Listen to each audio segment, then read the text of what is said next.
Cəhandar ağa ayağının ikisini də yəhərin üstündən sağ tərəfə aşırıb atın belində yanakı oturmuşdu.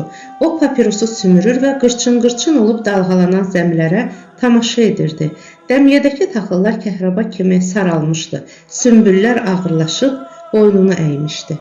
Üfüqlərə qədər uzanıb gedən zəmiləri arabir kür tərəfdən əsən meh yerindən oynadıb dəniz kimi ləpələndirirdi. Çöllərə ahəngdar bir xışıltı yayılırdı. Qərb tərəfdəki dağların sinəsi belə saralmışdı. Buranı da biçdirib, dərzləri qapıya daşıtdırsam, atın başını qanırılıb, yaylağa qaydaram, deyə Cəhandar ağa düşünməyə başladı. Oralar da yiyəsiz qalıb. Aranda çox ləngimək olmaz. Zamana, əlləm-qəlləm zamanasıdır. Sonra nə olar, nə olmaz. Şamxal zənnimi itirdi, Əşrəfdən də ağlım bir şey kəsmir. Onlara arvad-uşaq tapşırmaq olmaz. Kişi axır vaxtlar baş verən hadisələri xatırladı. Nəhayət, maralın öldürülməsini yadına saldı. Bunların hamısı düşmənçilik idi. Onu izləyir, hər addım başı sataşırdılar. Cəhandar ağa əvvəllər buna o qədər də əhəmiyyət vermək istəmirdi. Hər gədə-güdəyə baş qoşmağı şəninə sığışdırmırdı. Belə olmasaydı, düşmənin qapısına atını sürər, onu bayıra çağırar və gülləni sinəsinə sıxardı. Bir də o heç ağlına gətirmirdi ki, cəsarət edib onu həndəvərinə hərlənən olar. Ancaq görünür zaman dəyişmişdi. Hər başına papaq qoyan özünü kişi hesab eləyir, əlinə tüfəng alıb cəmaət arasına çıxır. Yox, bu işi belə qoymaq olmaz. El dağdan arana enən kimi o köpək oğlunun izini itirmək lazımdır. Belə eləməsəm, bundan sonra da əl-ayağıma çox dolaşacaq. Cəhandar ağa başını qaldırıb üfüqə, sonra da kürün o üzündəki meşəyə baxdı. El dağa köçməzdən əvvəl kazakların kəndə gəlməsini, pristavla olan söhbəti xatırladı. Meşədəki əhvalatı yadına saldı. Köksünü ötürüb başını buladı. Bu divan dərə də amanımızı qırıb. Deyəsən bundan sonra əl-ayaq tərpətmək çox çətin olacaq. Həftənin bu başında, bir də o başında pristav atını çapıb gələcək, kör kimi qapını kəsəcəkdir. Qorxuram axırda bizi lap kəbinli arvada döndərsinlər. At sahibinin fikrə getdiyini başa düşdüyündən özü yoldan döndü. Taxılların arasındakı cığıra keçdi. Zəmilərin ortasındakı tənha çınar ağacına doğru addımladı. İri, qaraqılçıq sümbüllər Cəhandar ağanın ayağına toxunsa da kişi vəziyyətini dəyişmədi. Çınarın o üzündəki biçinçilərə gözünü zillədi. Oraqlar havada parıldayırdı. Kim isə astadan bayatı deyirdi. Eləmi qar qalandı, qış gəldi, qar qalandı. Qarğalar laçın oldu, laçınlar qarğalandı. Cəhandar ağa sakitcə mahnıya qulaq asdı. Bayatının sözləri onu daha da məyuslaşdırdı. Kişi birdən-birə istiləndi. Əlini atıb köynəyinin yaxasını açdı. Taxılların bürküsü onu vurdu. Biraz bundan əvvəl kür tərəfdən əsən meh birdən-birə dayandığından çöllərin üstünə boğanaqlı hava çöymüşdü. Adam nəfəs aldıqca boğazı quruyur, ciyərlərinə isti təndir hənirtisi kimi bir şey dolurdu. At çınarın kölgəsində dayandı. Qulaqlarını şəkləyib astadan kişnədi. Cəhandar ağa sıçrayıb yəhərdən yerə düşdü. Atı ağaca bağlayıb kölgədəki daşın üstündə oturdu. Bircə yarpaq da tərpənmirdi. Ağacın gövdəsinə yapışmış cırcıramalar ağız-ağıza verib ötüşürdü. Onların zil səsi az qalırdı adamın beynini deşsin. Cəhandar ağa bir xeyli daşın üstündə sakitcə oturub nəfəsini dərdi. Gün onu qaraltmışdı. Kişi güclə nəfəs alırdı. O papirosunu son dəfə sümürüb atdı. Kövşənə od düşməsindən ehtiyat edərək ayağı ilə tapdıyıb söndürdü. Bundan sonra ətrafa boylandı. Ağacın kölgəsində, otun altında gizlədilmiş cürdəyə görən kimi ayağa qalxdı. Qabı götürüb suyu başına çəkdi. Su qan kimi ilıq idi. Ancaq kişi buna əhəmiyyət vermədi, doyunca içdi. Cürdəyə yenidən otun altında gizlətdi. Qolu ilə ağzını silərək biçinçilərin yanına getdi. Onlar taxılın içində qatarlaşmışdılar. Gün yandırmasın deyə dəsmallarının ucunu düyünləyib başlarına keçirmişdilər. Köynəkləri islanıb kürəklərinə yapışmışdı.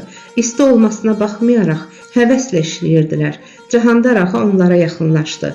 Yorulmayasınız deyə ucadan biçinçiləri salamladı. Sonra da dəstənin ağsaqqalı Sərkis kişi ilə görüşdü. Taxıl necədir ay Kirvə? Kişi belini düzəldib dayandı. Orağı sol əlinə alıb alnının tərini sildi. Allah bərəkət versin. Yaxşıdır ağa. Uşaqlara azuqə çıxacaq, amma yaman istidir. Elə ona görə də çalışın tez qurtaraq. Buludların suyu bizi gözləyir. Biz sizdən də çox tələsirik ağa. Arvad uşağı töküb gəlmişik. İndi gözləri yoldadır. Heç nə olmaz, az qalıb. Cahandar ağa susdu. Bir xeyli biçinçilərə baxdı. Kənardakı dərs tayasına yaxınlaşdı. Sərkis kişinin oraqlarından birini götürüb, əli ilə ağzının oxarını yoxladı və gülümsündü. Gəlsənə ötüşək, sizə əziyyət olar ağa. Deyəsən qorxursan. İndiki belə oldu, özünü gözlə. Cahandar ağa üst köynəyini soyundu. Dəsmalının ucunu düyünləyib başına keçirtdi. Ötən günləri yadına salmaq və biçinçiləri həvəsləndirmək məqsədi ilə orağı havada oynadıb sarı sümbülləri qucaqladı. Sərkis Kirvə bir xeyli ona göz qoyduqdan sonra peşəkar bir ustalıqla orağı hərlədi. Başqa biçinçilər də yarışa qoşuldular. Cahandar ağa cədliklə orağı hərləyir, hər dəfə də az qalırdı ki, bir dərz taxıl biçsin. Onun dalınca gəlib dərz bağlayan oğlan Cahandar ağanın arxasından güclə çatırdı. Sərkis Kirvə ondan geri qalmaq istəmədiyindən orağı tez-tez hərləyir, ara bir də başına dönüm qoyma deyə qışqırırdı. Hamı həvəsə gəlmişdi. Elə bir taxılın ürküsü də, qızmar günəşin istisi də bir anlığa yox olmuşdu. Onlar xeyli beləcə bir-birini qova-qova taxıl biçdilər. Cahandar ağanın köynəyi tərə batdı. Yarımcı saatdan sonra kürəyinə yapışdı. Taxılın tozu ağ köynəyi qapqara etdi. Kişinin özünün də rəngi kömürə döndü. Tunç sifətində tər zolaq saldı. Ancaq orağı əlindən buraxmadı. Zəminin ortasındakı xəndəyə çatan kimi geri döndü. Orağı hərləyə-hərləyə çınar ağacına doğru gəldi. Sərkis Kirvə də ona aman vermədi. Daban basaraq irəlilədi. Cahandar ağa zəminin kənarına çatanda belini düzəldib dikəldi. Orağı kənara atıb qaliblər kimi qürurla Sərkis kişiyə baxdı. Hə, deyəsən dalımdan çata bilmədin. Biçinçi gülümsündü. Yarım saat işləməyə nə var? Hesab odur ki, bu cırcırama yay günündə həftələrlə belini qaldırmayıb taxıl biçəsən demək istədi. Ancaq dilinin ucuna gələn sözü geri qaytardı. Ağa, əməlli başlı biçinçisənmiş ki. Bəs nə bilmişdin? Cahandar ağa orağı dərzin dibinə atıb köynəyini götürdü. Paltarını geyinmək istədi. Elə bu vaxt bayaqdan biçinçilərə su paylayan tapdıq ona yaxınlaşdı. Ağa, əl üzünüzü yumasanız sərinləməzsiniz.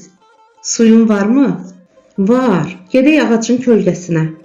Onlar zəmidən aralandılar. Cahandar ağa çim suya batmış köynəyini soyundu.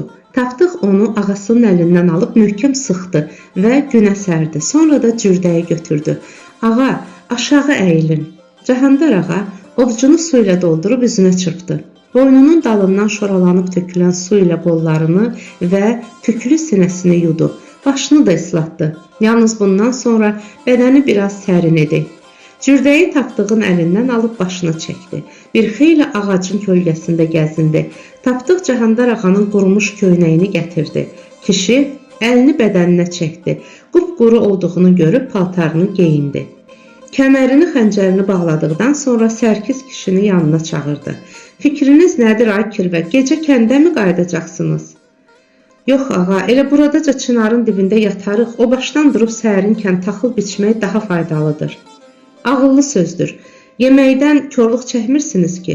Yox, çəkmirik, amma biraz ürək sərinlədən şey olsa pis olmaz. Elə şeyin fikrini çəkməyin, düzələr. Sərkis kişi qayıdıb biçinə başladı. Cahandar ağa ilə tapdıq ağacın kölgəsində tək qaldılar. Biçinçiyə yaxşı qulaq asmasan, iş yeriməz. Bu saat uşaqlardan birini göndər, bir çəllək sərin su gətirsin. Sonra da özün bostona get, 1-2 xurcun qarpız gətir. Qoy yesinlər, dağ adamlarıdır, ürəkləri sərinlisin. Çörək bişirtdirmisənmi? Bişirtdirmişəm. Birazdan qatıq süd də gətirəcəklər. Lap yaxşı. Durma, tərpən, günorta çörəyinə qədər dediklərimi düzəlt. Mən də o tərəflərə baş çəkim. Cahandar ağa yaşına uyuşmayan bir çevikliklə sıçrayıb atın belinə qalxdı. Elə bil biraz əvvəlki yorğunluqdan və əzginlikdən heç nə qalmamışdı. Kişi işləyəndən sonra sanki dirçəlmişdi. At da sahibi kimi yüngülləşmişdi. Cahandar ağa ayağını üzəngiyə qoyan kimi cilovu gəmirib yorğa addımlarla ağacın kölgəsindən uzaqlaşdı. 5 dəqiqə keçməmiş taxılların arasından çıxıb kəndin üstünə enən torpaq yola düşdü. Hər tərəfdə qızğın iş gedirdi. Zəmilərin arasındakı cığırlarla yüklü arabalar irəliləyib kəndin üst tərəfindəki yola çıxırdı. Xır yoluna çatana qədər qatarlaşan arabaların təkərlərindən qopan toz laylanıb havada dayanmışdı. Artıq kənd evlərinin qabağında taxıllar tayalara vurulmuşdu.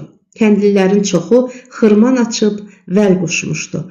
Hamı peşqurda hazırlaşır, biçilmiş taxılları qapıya yığıb tezliklə yaylağa qayıtmağa tələsirdi. Cahandar ağa zəmilərin arasından keçib birbaş xır yoluna endi və orada da atın başını qanırıb evə gəldi. Burada da iş qaynayırdı. 2 yerdə vəl qoşmuşdular. Samanlıq tərəfdə isə yenicə xırman salmışdılar. Nökərlər dərzlərin bəndini qırıb sümbülləri xırmana tökmüşdülər. Cahandar ağa atdan indi. Bu dəfə nökərləri yaxına qoymadı. Özü atın yəhərini alıb çardağın altına, kölgəyə çəkdi. Əli ilə qəmərin yalını sığalladı. Döşünün tərini sildi. Onun qabağına bir qucaq göy ot tökdükdən sonra dərs tayalarına yaxınlaşdı. O nədənsə bugün işləməyə həvəs göstərdiyindən burada da sakit dayanmadı. Yeni salınmış xırmana dərz daşıyan nökərlərə kömək etdi. Öküzləri qoşdular. Vəli xırmana saldılar. Cahandar ağa özü atılıb vəlin üstünə çıxdı. Çubuğu havada yellədib öküzləri səslədi. Heyvanlar dizə qədər kövşənə batdılar. Vəl kələkötür dərzlərin üstündə ləngərlədi. Ləpələrin atıb tutduğu qayıq kimi gah çökəyə, gah da yuxarı dərzlərin üstünə qalxdı. Sümbüllər xışıltı ilə ovxalandı. Kövşən əzilməyə başladı. Cahandar ağa böyük bir zövqlə öküzləri hayladı. Vəl 5-10 dəfə xırman boyu fırlandı və dərzlər yapıqdı. Xırman boyu dairəvi cığırlar düşdü. Cahandar ağa hər dəfə vəli yeni yerdən sürdü və xırman tamam yapıxana qədər vəlin üstündən düşmədi. Nəhayət, çubuğu onun əlindən aldılar. Cahandar ağa sıçrayıb kənara çıxdı və samanlığın üstündə dayanıb işləyənlərə xeyli tamaşa etdi. Dəsmalını çıxardıb tərini sildikdən sonra talvarın altına ata yaxınlaşdı. Qəmər quyruğu ilə çibinləri qova-qova xımırt-xımırt göy ot yeyirdi. İsti atı da təntitmişdi. Onun sinəsi köpüklənmişdi. At tərin içində idi. Qəmər sahibini görəndə başını tərpədib oxrandı və gözünü zilləyib sahibinin üzünə baxdı. Sanki bizi bu istidə niyə öldürürsən demək istədi. Cahandar ağa onun yalını sığalladı, boynunu qaşıdı, başını sinəsinə sıxıb gözünü oxşadı. At sahibinin nəvazişini duydu və nazlı gəlinlər kimi cilvələndi. Cahandar ağa az qaldı Qəməri köksünə basıb üz-gözündən öpsün. Onların arasındakı ünsiyyət bir heyvanla insan arasındakı olan dostluqdan daha çox 2 sirdaşın ağır gündə bir-birinə kömək durub haraya çatan 2 adamın mehribanlığına bənzəyirdi. Məhz buna görə də Cahandar ağa özü atına qulluq edir, onun otunu, suyunu özü verir, hörüyünü özü dəyişir, yəhərini, yüyənini özü alırdı. Kişi sanki bununla atın ona elədiyi yaxşılıqların əvəzini geri qaytarmaq istəyirdi. İndi o atın çim təri batmasına dözmədi. Heç kəsə heç nə demədi. Ata burumtaq verib yalından yapışdı və sıçrayıb belinə qalxdı. Qəmər sahibinin fikrini başa düşdü və birbaşa cığırla sahilə endi. At Suvadağa çatan kimi özünü körün dayaz yerinə saldı. Daşları şaqqıldada su yuxarı irəlilədi. Ayağının altından qalxan su ətrafa sıçradı. Cahandar ağanın paltarı islandı. Kişi bundan daha da xoşhallandı. Nəhayət biraz sərniyəndən sonra dayandı. Cahandar ağa yerə düşdü. Üst paltarını soyunub atı çimizdirməyə başladı. Qəmər sakit dayandı. Sinəsi, qulaqlarının dibi qaşındıqca xoşhallandı və arabir astadan sahibini qoxuladı. Cahandar ağa atı tərtəmiz yuduqdan sonra evə qayıtdı. Atı yenə talvarın altına bağlayıb qabağına ot qoydu. Bir xeyli Qəmərin iştahla ot yeməsinə tamaşa etdi. Biraz dincini almaq üçün otağa girib taxtın üstünə uzandı. Qulluqçulardan biri onun dirsəyinin altına mütəkkə qoydu. Qabağına süfrə saldı. Bir şey yemək istəyib istəmədiyini soruşdu. Cahandar ağa çay içəcəyini bildirdi. Ona dalbadal bir neçə stəkan çay gətirdilər. Kişi onları bir nəfəsə içib dincəlməyi qərarı aldı. Bərkdən gərnəşib uzandı. Heç 5 dəqiqə keçməmiş onu yuxu apardı. Qulluqçunun süfrəni yığışdırdığını görmədi. Gün düşməsin deyə pəncərənin taxtalarını örtməsindən xəbəri olmadı.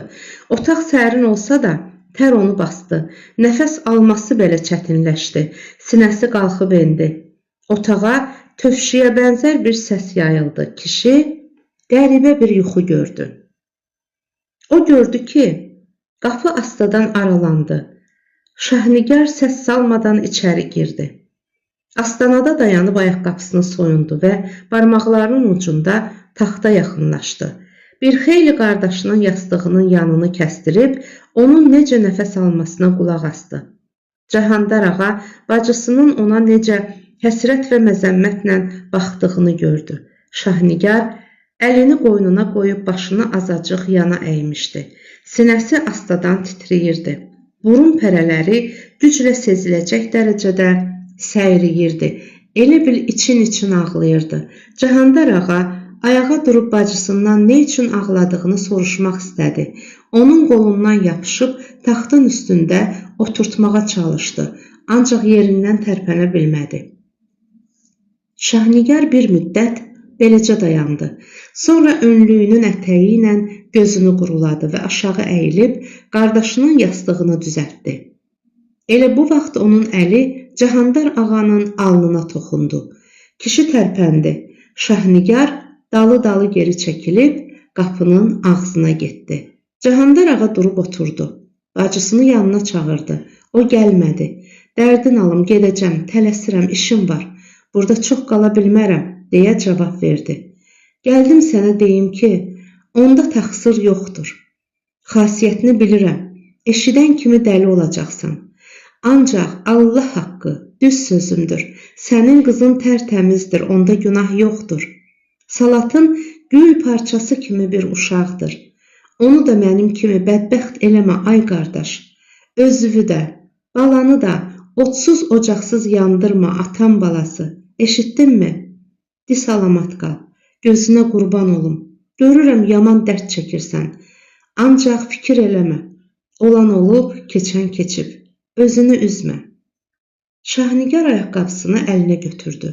Donunun ətəyini yuxarı qaldırdı. Gəldiyi kimi də sakitcə qapını aralayıb otaqdan çıxdı. Cahandar ağa onu saxlamaq, geri qaytarıb yanında oturtmaq, göz-gözə dayanıb doyunca söhbət etmək istədi. Nə qədər qışqırdısa da səsi çıxmadı. Elə bil sinəsinin üstünə ağır bir qaya yıxmışdılar. Kişi boğulmuş kimi xırıldadı. Cahandar ağa hövünnak ayıldı. Harda olduğunu bir xeyli aydınlaşdıra bilmədi. Gözünü döyüb maddım boylandı. Gözü otağın qaranlığına alışdıqdan sonra yuxuya getdiyini anladı. Lənət şeytana, deyə öz-özünə söyləndi və taxtın üstündən düşdü. Ağır addımlarla qapıya yaxınlaşdı. O, biraz bundan əvvəl Şahnigarın dayandığı küncdən gözünü çəkə bilmirdi. Kişiyə elə gəlirdi ki, bacısı orada dayanmışdır. Bu saat tərpənəcək, bəlkə də atılıb qardaşının boynuna sarılacaqdır. Günün günorta vaxtı kişini elə bir qara basırdı. Bu boyda adamı vahimə götürmüşdü. O özünü topladı. Əlini cəftəyə uzatdı və qapını açıb cəld eyvana çıxdı. Orada da dayanmadı. Birbaşa xırman yerinə gəldi və bir xeyli gəzindikdən sonra toxtadı. Artıq sərin düşmüşdü. Xırmanların çoxunda vəli açmışdılar. Hətta laf tezdən xırman döyənlərdən indi taxıl sovuranlar da vardı. Cahandar ağanın xırmanlarından ikisi hazır idi. Nökərlər taxılı yığıb xırmanın ortasına toparlamışdılar. Cahandar ağa fikrini dağıtmaq məqsədi ilə nökərlərdən qabaq şananı əlinə aldı. Tığın bir yanında dayanıb taxılı sovurmağa başladı. İri sarı buğdalar bir yana töküldü. Saman qırıntılarını külək xeyli uzağa apardı. Nökərlər də ona qoşuldular. Gün batana qədər xırmandakı taxılları sovurdular. Arvadlar sarı buğdanı xəlbirdən keçirdilər. İri çuvallar doldurulub yan-yana düzüldü. Cahandar ağa axıra qədər işlədi. Nökərlər samanı yığıb samanlığa tökəndə isə üstünün tozunu çırpıb bir tərəfə çəkildi və hündür bir yerdə sallağı oturub papiroz eşdi. Doqqazda at kişnədi. Kim isə Cahandar ağanı səslədi. Kişi ayağa qalxıb üst başını düzəltdi və asta addımlarla çağıran adamın qabağına çıxdı. Xoş gördük. Yaylaqdan nə vaxt gəlibsən? Elə indi. Bizim uşaqları görmədin ki? Gördüm, yaxşıdırlar. Amma yaylağa qayıtsam pis olmaz. Cahandar ağanın qaşları çatıldı. O gözünü atlının üzünə zilləyib dayandı. Kişi hiss etdi ki, əlləri titrəyir. Özünü ələ almaq və keçirdiyi həyəcanı qarşısındakına bildirməmək üçün papirosunu sümürdü. Nə olub? Xeyirdirmi? Elə bir şey yoxdur, amma deyəsən sizin binələrə basqın eləmişdilər. Kim? Nə vaxt? Dünən gecə. Bədbəxtliyizad olmayıb ki? Vallahi, düzünü bilmirəm. Məndən söz gizlətmə, ürəyimə damıb. Elə bir şey yoxdur, bilsəm deyərdim. Cahandar ağa papirosunu kötüyünə qədər sümürdü. Kəhraba müştük çatırdadı və az qaldı ki, alışıb yansın. Atlı papirosun işığında kişinin ağarmış sifətini gördü. Onun yanağında bir damcı qan qalmamışdı. Gicgahlarındakı damarlar vururdu. Barmağının arasındakı müştük titrəyirdi. Salatın xeyli özünə gəlmədi. Yəmən xanım dəyənin ortasında huşsuz uzanan qıza təlaşla baxdı. Onun əlini ayağını açdı. Ağzına tıxanmış dəsmalı çıxartdı. Üzünə, sinəsinə su çilədi.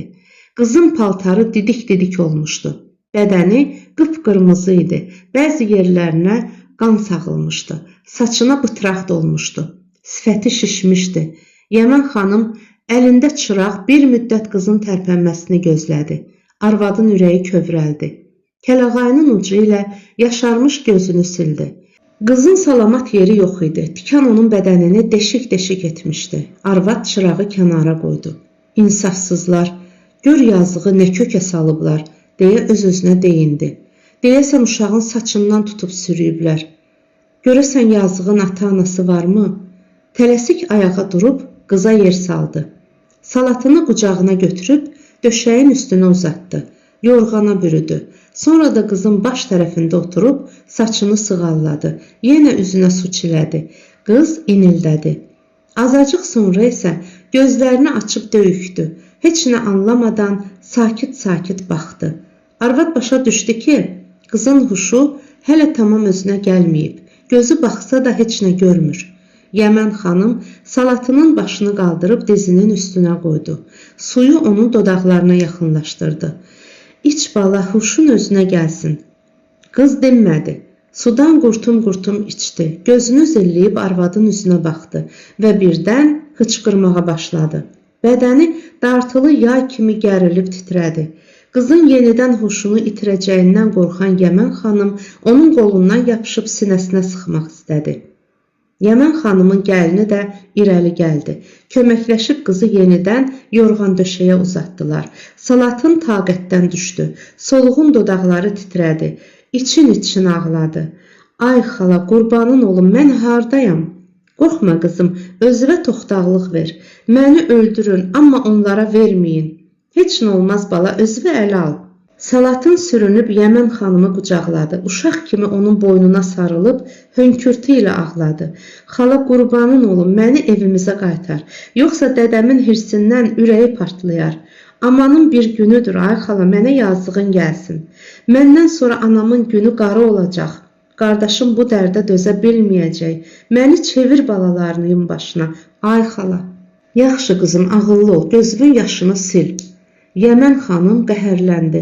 Salatının yanağındakı göz yaşını sildi, saçından öpdü. Kimin qızısan bala? Cəhandar ağanın. Arvad diksindi. Salatının başını sinəsindən ayırıb diqqətlə üzünə baxdı. Kimin? Cəhandar ağanın. Yəmən xanım sustu. Salatının intizar və təlaş dolu gözlərinə baxdı. Qız ev sahibəsinin sükutundan daha da həyəcanlandı. Onun nələr düşündüyünü ayırt edə bilmədiyindən bədəni buza döndü, ürəyi üşüdü. Niyə dinmirsən ay xala? Yaxşı qızım, sən uzan, mən bu saat gəlirəm. Yəmən xanım tələsik dəyədən çıxıb alaçığa yaxınlaşdı. Ərini çağırdı. Həsən ağa ağır addımlarla arvadının yanına gəldi. Dəyəni boşaltdınmı? Bəri gəl, sənə sözüm var. Nə söz? Kişi gözləyir, dəyəni boşalt, yer düzəlt. Biraz səbr elə, dediklərini düzəltmək asandır. Onlar alaçıqdan xeyli aralandılar. Yəmən xanım pıçıltı ilə sözə başladı. Bilirsən sənin qonağın kimin qızını gətirib? Nə bilim, yəqin yetimin biridir. Mən də elə bilirdim, amma uzun eləmə də görüm kimin qızıdır. Cəhandar ağanın. Nə? Arvad, nə danışdığındır? Elə şey olmaz. Olar, niyə olmur? Namərddən hər nə desən çıxar. Həsən ağa dinmədi. Həmişə çətinə düşəndə etdiyi kimi, indi də saqqalını qaşımağa başladı. Allahyar onun uzaq tanışlarından idi. Binəyə gələndə kimin qızını qaçırmaq istədiyini ona deməmişdi. Elə Həsən ağa da soruşmamışdı. Qız götürüb qaçmaq ona o qədər də təəccüblü görünmədiyindən heç nə ilə maraqlanmamışdı. Bir də ona pənah gətirən adamı sorğu-suala tutmaq Həsən ağanın adəti deyildi. Kişi ancaq indi başa düşdü ki, məsələ heç də onun fikirləşdiyi kimi deyil. Allahyar arvad almaq məqsədi ilə qız gətirməmişdir. Onun fikrində nə isə qara bir niyyət var, həm də Cəhandar ağa Həsən ağanın yaxın dostlarından biri idi. Neçə ildir aralarında haqq salamları var idi. İndi fikrin nədir ay kişi? Qız nətərdir? Lap əldən düşüb, bədənində salamat yeri yoxdur. Get qızı rahatla, özünə də yeməkdən zaddan ver. Bəs sonra? Sonrasını mən özüm bilirəm. Həsən ağa dinməz söyləməz alaçığa qayıtdı. O içəri girən kimi Allahyar döşəkçənin üstündə biraz yayxandı. Həsən ağanın bu saat hər şey hazırdır, dur get deyəcəyini gözlədi. Lakin gördü ki, kişinin qaşqabağından zəhər tökülür. Allahyarın təbəssümü dodaqlarında qaldı. Qız nətərdi? Dur paltarımı geyin, dinməz söyləməz çıx bayıra. Həsən ağanın xırıltılı səsi Allahyarı çaşdırdı. Sənə nə oldu? Mənim evim oğraşxana deyil, qurumsaq. Təmiz danış. Sən kimə sataşırsan? Allahyar işin nə yerdə olduğunu sezdi. O başa düşdü ki, Həsən ağa qızın kim olduğunu bilib. O da ciddiləşdi. Yavaşca ayağa durdu. Həsən ağa ilə üzbəüz dayandı. Və o mənə sataşanda yaxşıdırmı? Bura bax, sən mənim qonağımsan. Neçə gündür evimdə duz çörək kəsirsən. Ona görə də sənə bir şey eləmirəm. Əl-ayağım sənə dəyməmiş, üzü sulu ikən çıx get. Kişiliyin budur, rədd ol qurumsaq. Allahyar gördü ki, məsələ ciddidir. Onunla danışmaq deyəsən fayda verməyəcək. O, sərt bir hərəkətlə yapıncısını götürüb çiyninə atdı. Alaçığın qapısına yaxınlaşdı. Nökərlərdən biri onun atını yəhərləyib gətirmişdi. Yaxşı eləmirsən, ay Həsən ağa. Adam qonağı evindən qovmaz. Namərd adama mənim evimdə yeri yoxdur. Yaxşı, qoy sən deyən olsun. Mən səni belə qorxaq bilmirdim. Cahandar ağanın adı gələn kimi özünü nə yaman itirdin? Allah yar, əcəl səni hərləməsin, çıx get. Yaxşı, gedirəm. Deyinən qızı gətirsinlər. Nə qız? Allah yar dabanı üstə fırlanıb fısıldadı. Həsən ağa onun nəfəsini üzündə hiss etdi. Qızı ver, yoxsa araya qan salaram. Həsən ağanın dodaqları səyridi. Allah yarı sinəsi ilə itələyib atın böyrünə sıxışdırdı. Bu saat rədd ol buradan haramzada, yoxsa dalıba bülöf çaldırıram. Allah yar tüfəngini hərləmək istədi. Ancaq nökərlər daldan onun qolunu tutub qanırdılar. Tez olun, əlini ayağını bağlayıb atın belinə sarıyın bu köpək oğlunu. Allahyar nə qədər çapaladısa da yaxasını qurtara bilmədi. Onu yerə yıxıb xəncərini, tüfəngini əlindən aldılar. Yapıncıya bürüyüb sarıdılar. Sonra da atın belinə aşırdılar. Bir-iki şallaq çəkib cilovu buraxdılar. Yəmən xanım səhərə qədər yatmadı. Çırağı yandırıb qızın bədəninə dolmuş tikanları çıxartdı. Onun göyərmiş yerlərinə təpitmə qoydu. Hörüyünü açıb bıtraqları təmizlədi. Gəlinin paltarlarından gətirib salatını geyindirdi. Ancaq qız sakit olmadı. Yəmən xanım ona nə qədər ürək-dirək verib biraz yat dincəl dedisə də mümkün olmadı. Qız bütün gecə gözünü yummadı. Yalnız səhərə yaxın dan yerinə səda düşəndə Yəmən xanımın qucağında mürgülədi. Arvad onun başını ehmalca dizinin üstünə qoydu. Özü də elə beləcə oturduğu yerdə çimir etdi. Gün xeyli qalxdı. Uşaqlar oyanıb səhər-səhər şehli otlarda ayaqyalın qaçışmağa başladılar. Sığırçılar malları harayladılar. Ancaq Salatın oyanmadı. Həsən ağa bir-iki dəfə içəri girib arvadından nə isə soruşmaq istədi. Yəmən xanım ərini geri qaytardı. Biraz da keçdi. Binələrin üst tərəfində itlər hürüşdü. Qız diksinib ayıldı. Qorxulu-qorxulu ətrafına boylandı. Gözünün həlqəsi böyüdü. Sinəsi qalxıb endi və birdən qışqırdı. Qurbanın olum ay xala. Qorxma qızım, səni heç kəsə verməyəcəyəm. Sən mənim balamsan. Anan zərnigarla uşaq vaxtı bacılıq olmuşuq. Salatın arvadın dediklərinə o qədər də inanmadı. Ürkək baxışlarla dəyəni süzdü. Yorğan döşəyə, kilimin üstündə oturub gülümsəyən gəlinə və nəhayət Yəmən xanıma baxdı. Arvad onun saçını sığalladı. Dur əlizvi yu, çay çörək ye. Heç nə istəmirəm, məni evimizə çatdırın. Tələsmə, Həsən ağa dayın özü səni aparacaq. Salatın arvadın mehribanlığı qarşısında sussuzsa da ürəyi yenə səksəkəli qaldı. Onun əl üzünü yudular. Süfrə açdılar. Salatın iştahsız idi. Yediyi tikələr boğazından güclə keçirdi. O tez-tez çətənin arasından bayıra boylanırdı. Yolda gəlib gedən olub-olmadığını bilməyə çalışırdı. Qız birdən dik atıldı. Əlindəki çörək yerə düşdü. Ay xala, qardaşım gəldi. Yəmən xanım sakitcə ayağa durdu. Salatını geri itələdi. Heç yana çıxma, otur burada. Yəmən xanım alaçığın qabağında hərlənən ərinə yaxınlaşdı. Binələrin üst tərəfindəki yolda dayanan atlıları göstərdi. A kişi, uşaqları göndər, qoy onları çağırsınlar. Deyəsən Cahandar ağanın adamlarıdır. Həsən ağa çuxasını çiynindən götürüb geydi. Özü yola doğru getdi. Əl eləyib atlıları çağırdı. Ay bala, bəridən gəlin. Onlar dəyələrə yaxınlaşdılar. Əşrəf Həsən ağanın bərabərində atdan düşdü. Əhməd də atını yedəklədi.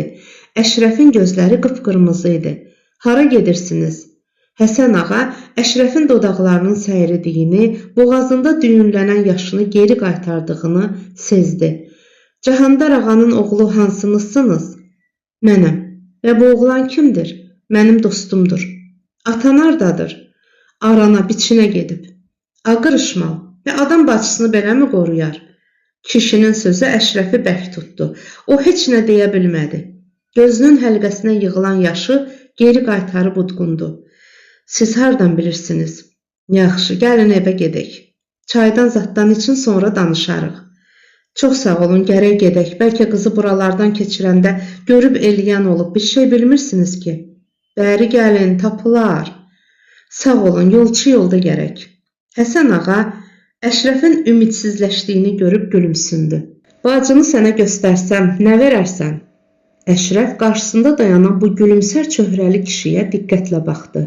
Onun belə arxayın danışması Əşrəfi həm sakitləşdirdi, həm də təşvişə saldı. Bəlkə qızı elə bunun özü qaçırdıb. İndi də məni uşaq görüb ələ salır. Ya da atamın düşmənlərindəndir, ona görə də bu işə sevinir. Əşrəf sakitcə geri döndü. Atın yalından yapışıb yəhərə qalxmaq istədi. Həsən ağa onu saxladı.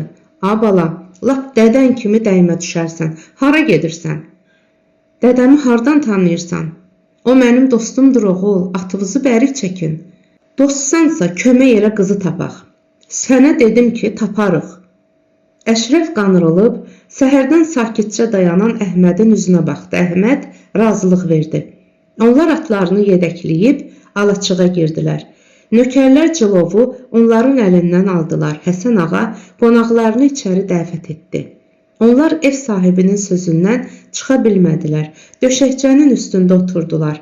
Həsən ağanın gəlini, ağzında yaşmaq, içəri girdi. Ortaya süfrə saldı. Çay çörək gətirdi. Stəkanlara çay süzdükdən sonra sakitcə alaçıqdan çıxdı. Əşrəfgil təzə camış qaymağından bir-iki qaşıq götürdülər. Elə bu vaxt Yəmən xanım içəri girdi. Bir xeyli ərinin üzünə baxdı.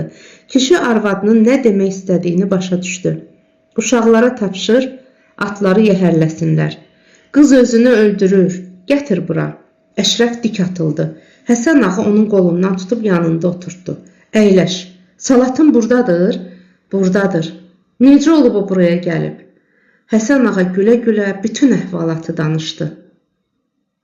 "İndi fikrin nədir? İstəyirsən qız atan gələnə qədər bizdə qalsın." "Yox, dədəm harda olsa özünü yetirəcək. Qızı evdə görməsə bağrı çatlayar." "Yaxşı, çörək yiyin." Yəmən xanım salatının qolundan tutub alaçığa gətirdi. Qız quş kimi qanadlanıb özünü Əşrəfin üstünə saldı. "Qurban olum, ay qağa." Əşrəf ayağa qalxdı. Salatın qardaşının qolları arasına yıxılıb hıçqırdı. Əhməd cibindən papiros çıxartdı. Əlləri əsə-əsə kibrit yandırdı. Otağa tüstü ilə bərabər xoş ətir qoxusu yayıldı. Cəhandar ağa bütün gecəni at belində yol gəldi. Qalın meşələrdə necə keçdiyini, köpüklü çayları nə vaxt adladığını, dolama cığırlarla bələnləri haçan aşdığını bilmədi. Qəmər arada addımlarını yavaşadanda onu mahmızladı. Atın yorulmasına fikir vermədi. Bütün yolu çaparaq gəldi. O, mənzilə yaxınlaşdıqca daha da həyəcanlanırdı. Ürəyi yumaq kimi bükülür, nəfəsi darıxırdı. Kişi qorxurdu. Yaylağa yetişən kimi binədə bədbəxt bir hadisə ilə qarşılaşa biləcəyini xəyalına gətirdikcə bədəni buz kimi soyuyur, alnına tər gəlirdi. O evdəkilərin birinin ölümünə, mal-qaranın oğurlanmasına dözə bilərdi, ancaq arvad uşağın namusuna sataşılmış olsaydı, aman Allah, sən belə rüsvaçılıq eləmə. Cəhandar ağa istəyirdi ki, tezdən binələr yuxudan ayılmamış özünü yaylağa yetirsin. Heç kəsin gözünə görünmədən alaçığa girsin, əhvalatın nə yerdə olduğunu öyrənsin. Əgər bir bədbəxtlik üz veribsə, onun keçirtdiyi istirabları heç kəs görməsin. Cəmaatın gözü qabağında zərbə almaq və qovşurulub qıvrılmaqdan dəhşətli nə ola bilərdi?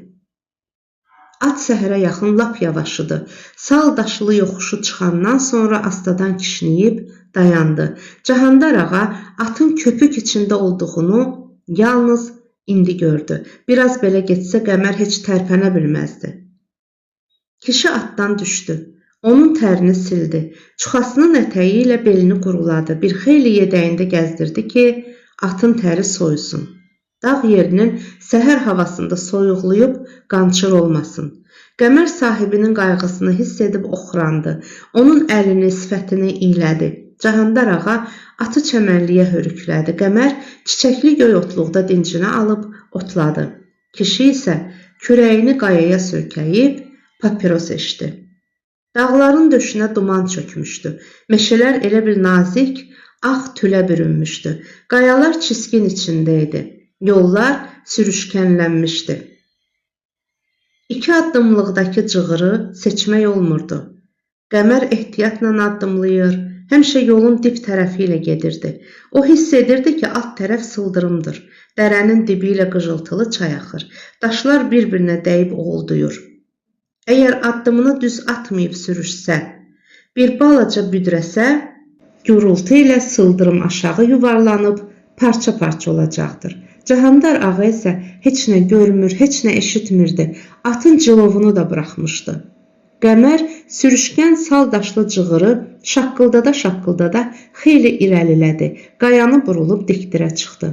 Dumanın seyrəldiyini görüb kişnədi. Cahandar ağa cilovu yığışdırdı. At sahibinin fikrini başa düşdü. Yorğa yerişə keçdi və bir göz qırpımında qarşıdakı gədiyi açdı. Cahandar ağa binələri, dəyələrin qabağından qaçanları, xalxaldakı danabozovu, inək sağan arvadları aydınca gördü. Gün xeyli qalxmışdı. Hər yerə şeh çilənmişdi. Uşaqlar ayaqyalın qaçışırdılar.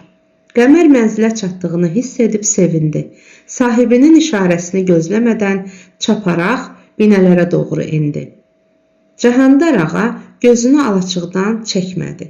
O hələ yoldaykən gözəyarı hər şeyi öyrənmək, evində nələr baş verdiyini bilmək istəyirdi. Birdən ürəyi dəhşətlə çırpındı. Kişi nə qədər çalışdısa da sinəsi dolusu nəfəs ala bilmədi. Gözünü alaçığın qabağındakı yəhərli atlardan çəkmədi. Nökərlər onun qabağına yüyürdülər. Üzəngini basdılar. Atın yüyənini əlindən aldılar. Kişi hirsindən və yuxusuzluqdan qan çanağına dönmüş gözlərini onlara zillədi. Bu atlar kimindir? Həsən ağa bizə gəlib. Kişinin qaşları dartıldı. Ömründə ilk dəfə adəti pozub qonağın nə üçün gəldiyini soruşdu. Xeyirdirmi? Xeyir olmayanda nə var ağa? Cahandar ağa sustu. Ətrafındakiları sınayıcı nəzərlərlə bir də süzdü. Evdə nələr baş verdiyini onların sifətindən öyrənmək istədi.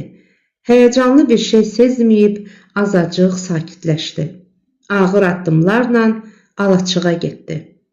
Əşrəf dik atıldı. Oturanlar yerlərindən qalxdılar. Həsən ağa gülə-gülə Cahandar ağa ilə görüşdü. Arançı qardaş, xoş gördük. Oralarda nə var, nə yox? Xoş günün olsun. Nə əcəb bizi yada salıbsan? Binələrin yanından ötürdüm, yadıma düşdün. Onlar yanaşı oturdular. Cahandar ağa gözaltı Həsən ağanı süzdü. Əşrəfin üzünə baxdı. Sakitlik idi. Kişi süfrəyə nəzər saldı. Ortada bir şey yox idi. Oğlunu məzəmmətlə süzüb başını buladı. Ay bala, niyə durubsunuz? Onun nə demək istədiyini başa düşdülər. Dərhal alaçığın qabağında ocaq qaladılar. Heyvan kəsdilər. Azacıq sonra kabab iyi ətrafa yayıldı. Həsən ağa ertəsi günü evinə getdi. Cahandar ağa qonağını yola saldıqdan sonra mələyi yanına çağırdı. Arvad qorxu içində onun qarşısında dayandı. Cahandar ağa baxışlarını onun sifətində, sinəsində gəzdirdi. Mələyin boyun damarlarının necə vurduğu, qulağındakı sırğaların necə titrədiyi aydın görünürdü. Arvadın ürək döyüntüsündən qabarıq sinəsi də ehtizaza gəlmişdi. Nə olmuşdu? Qızı qaçırmaq istəyirdilər, saldırdıq. Kim saldırdı? Uşaqlar, bir də Həsən ağa. Düzünü de. Düzü budur. Mələk artıq birinci səddi açdığını duydu. Əvvəlki qorxaqlığı azaldı və ərinə şax baxdı. Cahandar ağanın qan sağılmış gözləri də arvadına zilləndi. O az qala baxışları ilə mələyin beynini buruğu kimi deşib içəri girmək, sinəsindən ürəyinə keçmək və onun dedikləri ilə düşündüklərinin nə qədər eyni olduğunu bilmək istəyirdi. Qız hardadır? Əşrəfin dəyəsində. Çağır bura. Dəlilik eləməyəcəksən ki. Tez ol. Mələk ayağını sürüyə-sürüyə alaçıqdan çıxdı. Cahandar ağanı birdən-birə titrətmə götürdü. Kişi nə qədər çalışdısa da əllərinin, çənəsinin əsməsini dayandıra bilmədi. Sanki onu şaxtalı boranlı qış günündə buzlu suya saldılar. Bir neçə saniyə nəfəsini çəkə bilmədi. Alnından qalxan sızıltı beynini dolanıb boynunun dalına keçdi. qaramtıl çöhrəsi avazıdır, boğulub qaraldı. Salatın səssizcə, kölgə kimi gəlib içəri keçdi. Atasının önündə dayandı. Kəlağayısını irəli çəkdi. Başını köksünə endirib sustu. Kişi gözünü qızına zilləsə də onun sifətini aydın seçə bilmədi. Ona elə gəldi ki, günəş qaralıb, ətrafı zülmət bürüyüb. Keçənin deşiklərindən, çətənin arasından içəri işıq süzülüb düşmüşdü. Həmin işıqlar yerə döşənmiş palazı zolaq-zolaq etmişdi. Elə bir şəffaf, iti bir qılınc alaçığın havasını ortadan parçalamışdı. Salatın o üzdə, atası isə bəri tərəfdə, qaranlıq bir aləmdə qalmışdı. Aranı odlu bir qılınc kəsmişdi. Keçədən süzülən zolaqlardan biri Salatının çiynindən sallanıb, düz ayağının üstünə düşmüşdü. Cəhandar ağa baxışlarını məhz buraya, qızın ayağına zilləmişdi. Salatın ayağı yalın idi. Günəş şüası onun ayağını daha da şəffaflaşdırmışdı. Onun ağ dərisi, göy damarları cızılıb qızarmış topuğu aydınca görünürdü. Cəhandar ağaya elə gəldi ki, şəffaf işıqda qızının ayaq sümükləri, damarlarında axan qanı belə seçilir. İşıq zolağı hər şeyi aydınlaşdırır, güzgü kimi göstərir. Kişi həmin zolağın yuxarı qalxdığını, qızın baldırı budu boyunca yüksəlib sinəsinə, üzünə düşdüyünü anladı. Baxışlarını həmin zolaq boyu yuxarı qaldırmaq, Salatını izləmək, onun bütün əzalarını işıqdan keçirmək və nəhayət gözlərinin içinə baxmaq istədi, lakin qorxdu. Kişiyə elə gəldi ki, həmin işıqda qızına vurulmuş ləkəni dərhal görəcək. Onun tapdanmış isməti aşkara çıxacaqdır. Elə bil birdən şimşək çaxdı. Odlu qılınclar hərəkətə gəlib çarpazlaşdı. Alaçığın divarlarını doğradı. Yer ləngərləndi. Cəhandar ağanın gözlərində ot parıldadı. O, səndirləyib dəyənin çubuğundan yapışdı. "Sənə nə oldu, ata?" Salatının yaşdan boğulmuş titrək səsi onun qulaqlarında cingildədi. Beynindəki gürültü azaldı. Gözünün qabağında oynayan işıq dairəcikləri çəkildi. Kişi özünü tarazlayıb qızına baxdı. Salatın diz çökmüşdü. Kəlağayısı sürüşüb çiyninə düşmüşdü. Yanağında 2 zolaq parıldayırdı. "Sənə əl dəyibmi? Ata, cavab ver." Salatın ağzı üstə döşəndi. Əlləri ilə üzünü qapayıb hıçqırdı. "Mən ləkəsizəm, yalan deyirsən, and içirəm, inanmıram." Salatın başını yuxarı qaldırıb atasının üzünə baxdı. Onun gözü dibindən quruyan bulaq kimi şəffaflığını itirdi. Bəbəkləri genişlənib hərəkətsiz qaldı. Cəhandar ağa qızının titrəyən sinəsinə baxdı. Yavaş-yavaş xəncəri sıyırdı.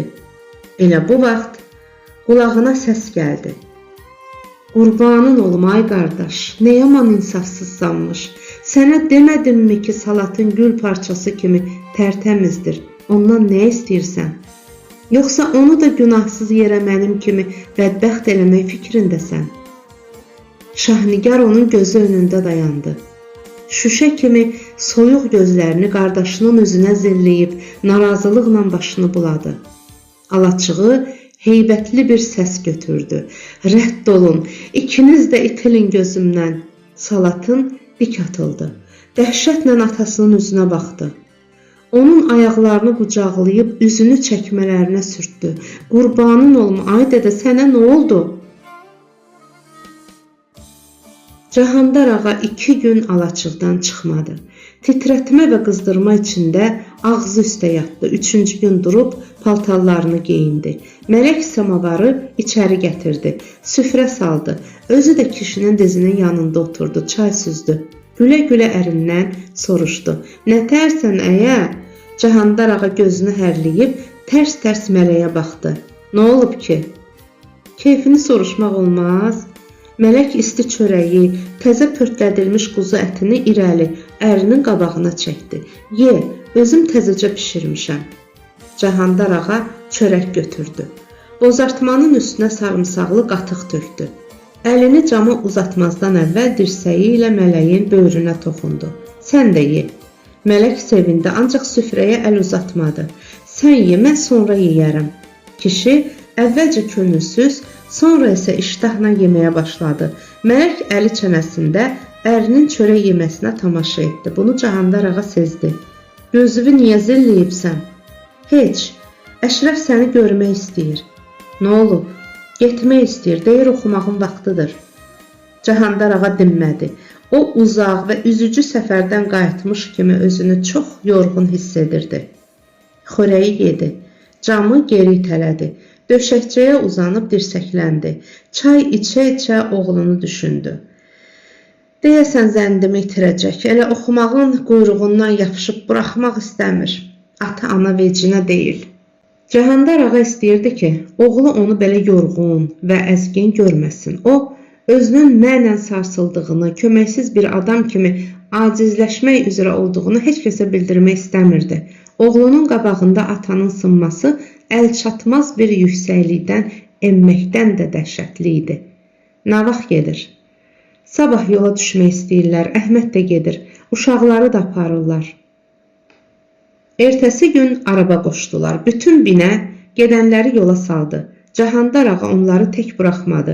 5-6 silahlı adam qoşdu. Ancaq özü dəyədən çıxmadı. Çətənin arasından Əşrəfin anası ilə, qardaşı Şamxalla və bütün qohumları ilə necə görüşdüyünə baxdı. Onlar gözdən itincəyə qədər gözünü çətənin arasından çəkmədi. Cahandar ağa səhər tezdən atın hörüyünü dəyişdirmək üçün dəyədən çıxdı.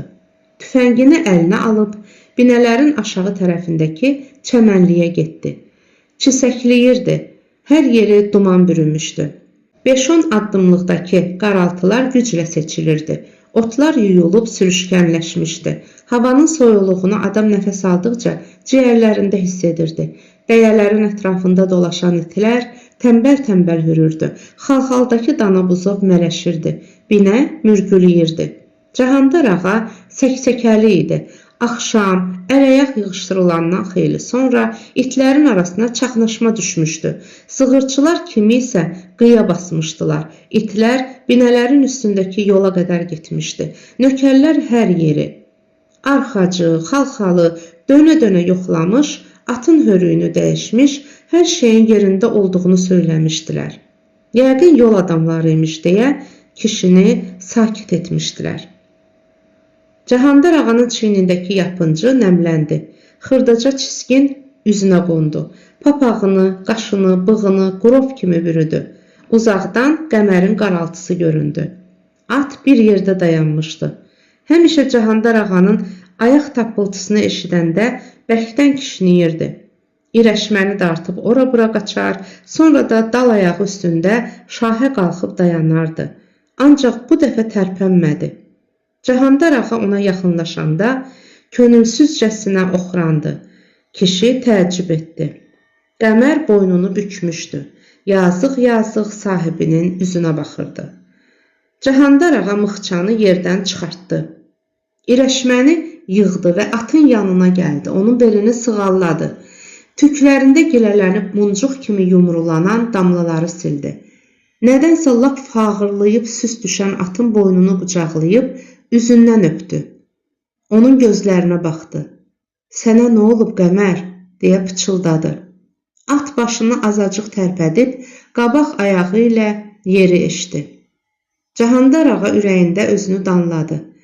Gərək atı axşamdan çullatdıraydım. Belə havada erkək atı tez soyuq alır. Yəqin ki, qançır olub deyə xəyalından keçirdi. Bəlkə də ağlayıb qabırxasını zadını sındırıb. O atın ətrafında dolandı. Dal tərəfə keçdi və daş kimi donub yerində qaldı. Kişinin başına elə bir ağır zərbə endirdilər. Gözlərini qırpmadan təəccüb, heyrət və dəhşətlə ata baxdı. Əlini onun belində, boynunda gəzdirdi. Elə bil əlinin altında soyuq bir ilan tərpəndi. Kişi diksinib geri çəkildi. Bədənini üşütmə götürdü. Bir xeyli gözlərinə inanmadı. Sərxoş kimi 2-3 dəfə atın dövrəsinə fırlandı. Əlini bir də atın yalına çəkdi. Cod və biz-biz tüklər onun ovcunu daladı. Hər şey aydın idi. Atın yalını quyruğunu qırxmışdılar. Onlar bir daha sataşmışdılar. Onu təhqir etmişdilər. Onun qüruruna toxunmuşdular. Kişinin namusu 3 şeydir.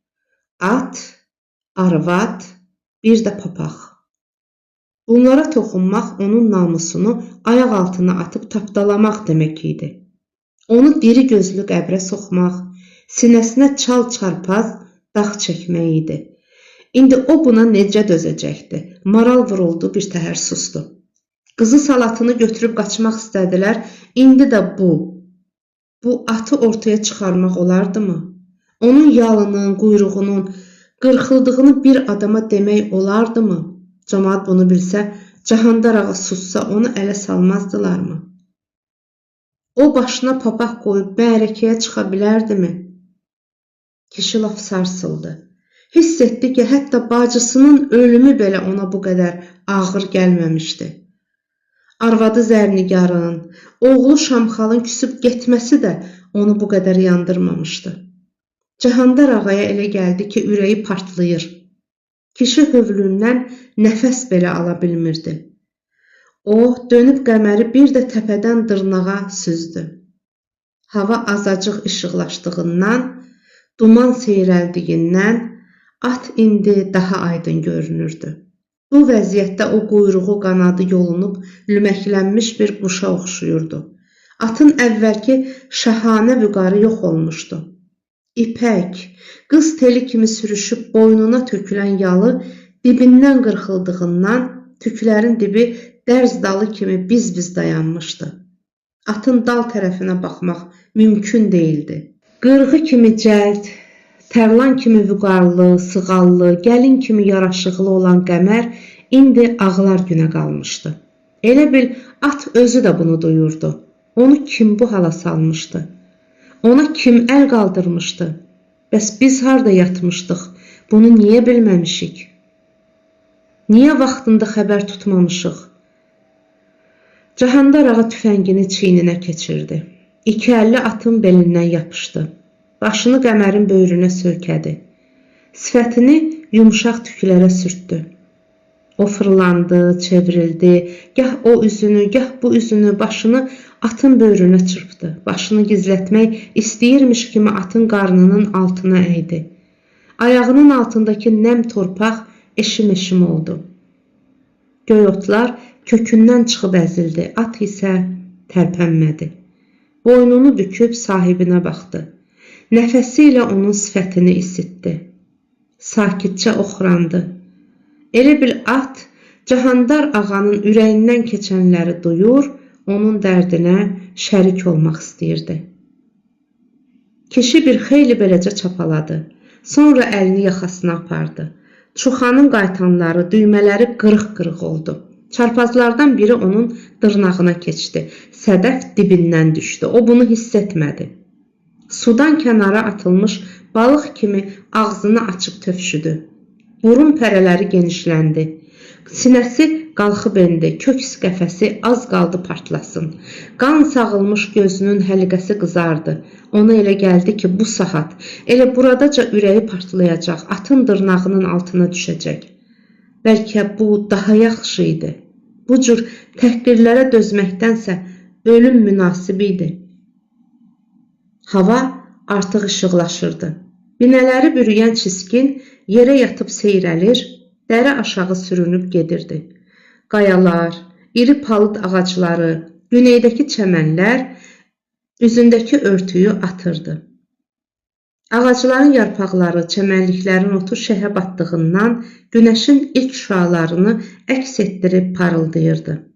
Dəyələrin ətrafındakı səs-küy çoxalırdı. Arvadlar inək sağır, sığırçılar dana buzov qovurdu. Birazdan hər şey aydınlaşacaqdı. Duman tamam çəkilirdi.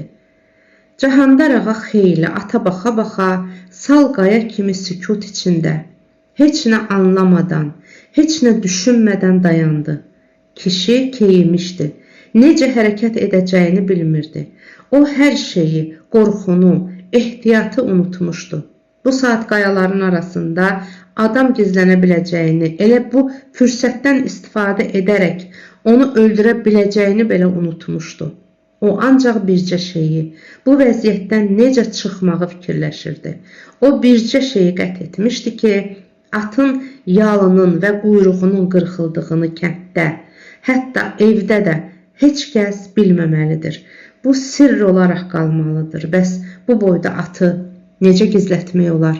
Birazdan bütün binədəkilər buralarda dolaşacaqdı.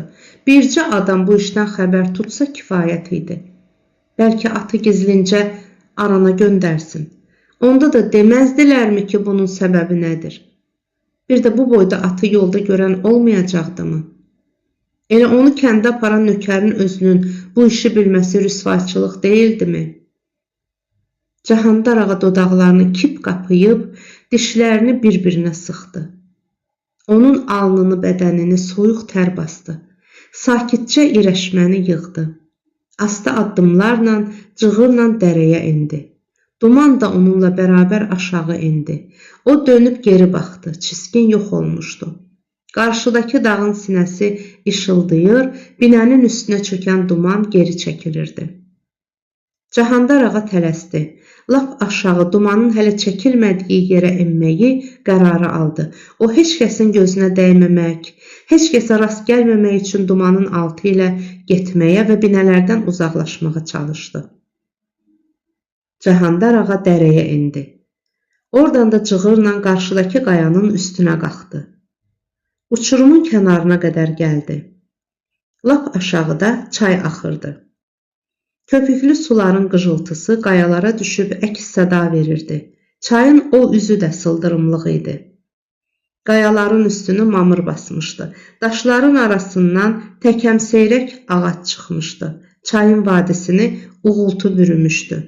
Hirsli sular iri qara daşları yumalıya gətirdikcə bir-birinə toxunub şaqqıldayırdı. Kişi köksünü ötürüb atın irəşməsini yerə atdı. Qutusunu çıxardıb, tələsmədən fikirli papiros eşdi.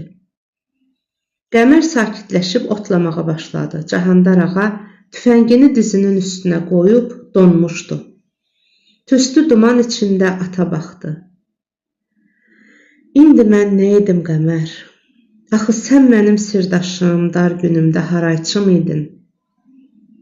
Sən məni çox dardan çıxartmısan. Sən mənim ürəyimdən keçənləri balaca bir işarədən başa düşürdün. Sən quşdan ayıq və ehtiyatlı bir atsan Qəmər.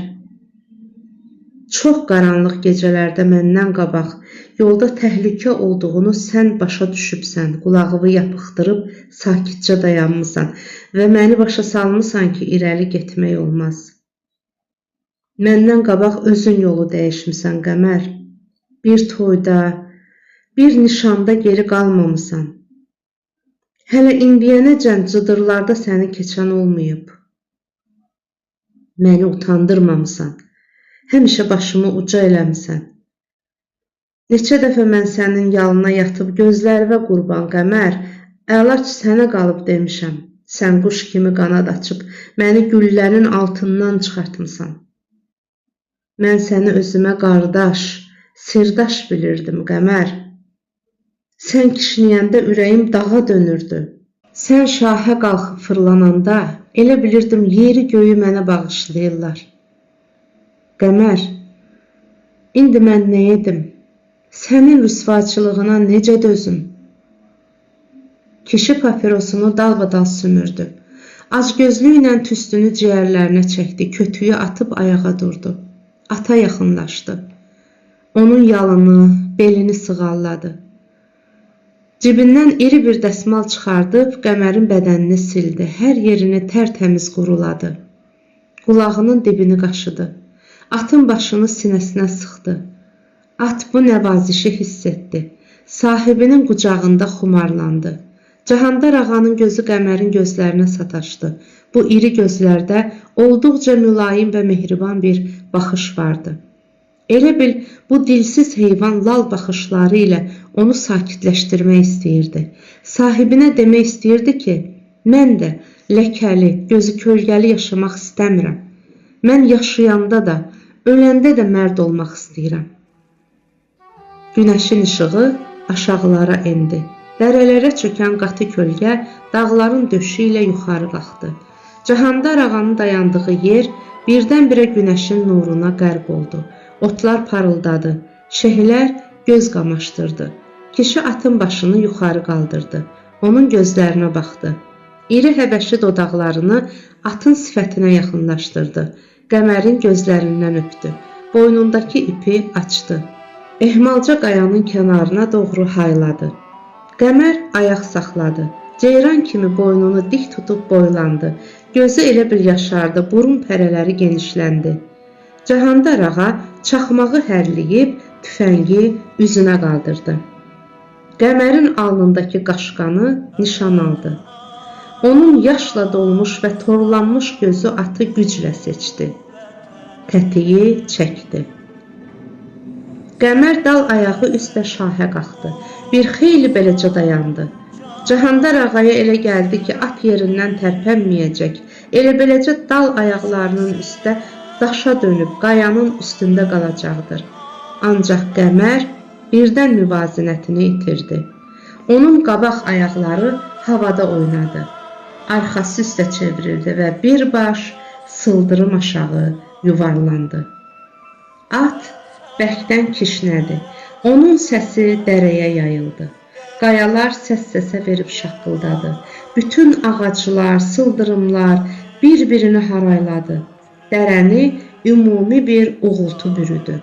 Bu uğultu yaxındakı dağların döşündə əks-səda verib xeyli uzaqlara yayıldı. Elə bir dərədəki köpüklü dağ çayı nəfəsini içəri çəkib susdu. Cahandar ağa tüfəngini yanına saldı. Sıldırımın qaşında daş kimi dayandı. Uğuldayan dərəyə, qıcıltı ilə axan köpüklü sulara baxdı. İsmail Şıxlının Dəli Kür romanının davamını dinləmək istəyirsinizsə, kanalımı izləyin, abunə olmağı yaddan çıxarmayın.